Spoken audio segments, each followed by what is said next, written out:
હાલો મિત્રો, રાધે રાધે, જય શ્રી કૃષ્ણ. મારા નવા બ્લોગમાં તમારું સ્વાગત છે.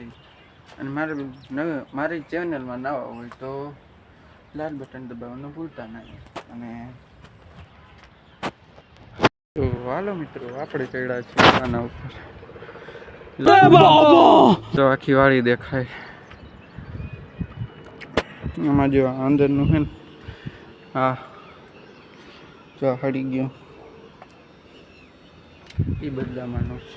બદલાવાનું જો આમાં આ બધું કરવાનું છે. જો પ્લેટ રાખી તો આપણે મળીએ આ બધું કરીને પછી. હું લીધું તો હાલો મિત્રો, આપણે આવી ગયા છે કામે. અને જો 4 પ્લેટ કાપી નાખી, 5મી કાપું હું. આમાં પથ્થર બદલાવ્યો. તો હાલો મિત્રો, આપણે મળશું હવે કાલે. જય Shri Krishna, Radhe Radhe. Like share subscribe કરવાનું ભૂલતા નહીં.